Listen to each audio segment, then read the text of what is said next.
L'année 2023 démarre intensément pour Brigitte Macron. La première dame enchaîne les prises de parole médiatiques, en qualité de présidente de la Fondation des hôpitaux, dans le cadre du lancement des pièces jaunes. Pour un entretien mis en ligne par Le Parisien ce mercredi 11 janvier, elle a échangé avec 7 lecteurs sur une variété de sujets, de la réforme des retraites à son rôle auprès d'Emmanuel Macron.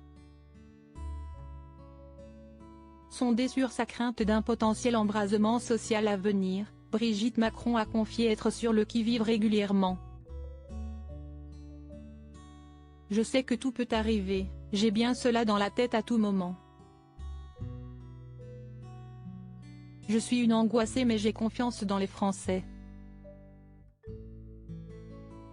Brigitte Macron reste marquée par le mouvement des Gilets jaunes. Ce dernier a mis en lumière des revendications sociales, mais aussi une forte colère envers son époux, Emmanuel Macron, exprimée par des paroles et des actes. Des agissements qui n'ont fait qu'amplifier les craintes de la première dame, également ciblées dans le passé.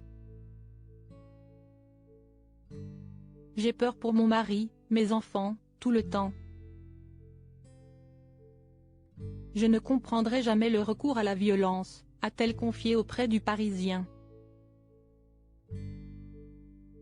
D'ailleurs, en mars 2019, en plein cœur du mouvement de protestation, Brigitte Macron avait évoqué une crise prévisible, au micro de RTL. La première dame avait déjà pointé du doigt les violences autour des manifestations. « On veut arrêter cette violence parce qu'il n'y a pas de vie possible, pas de réconciliation possible avec cette violence. »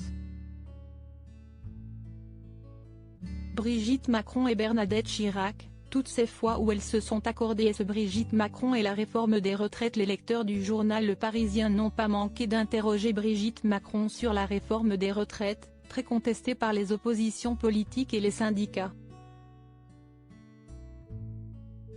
L'une d'entre eux lui a demandé de faire passer un message à son mari, celui d'attendre un peu avant de faire passer cette réforme au vu de l'état actuel du pays. Est-ce qu'il y a un bon moment ? Le premier quinquennat était compliqué, le second est parti sur les chapeaux de roue, lui a rétorqué la première dame. Elle a également rassuré une adolescente, inquiète au sujet de sa future retraite. « Il faut impérativement que vous en ayez une. J'entends que ce n'est pas de gaieté de cœur que la réforme est lancée mais que, sans cela, le système ne tient pas à long terme. Après, je ne suis pas économiste. » Un nouvel avis donné sur la réforme des retraites qui ne devrait pas être très appréciée du côté notamment des partis politiques d'opposition. Crédit photo, Stéphane Le Mouton.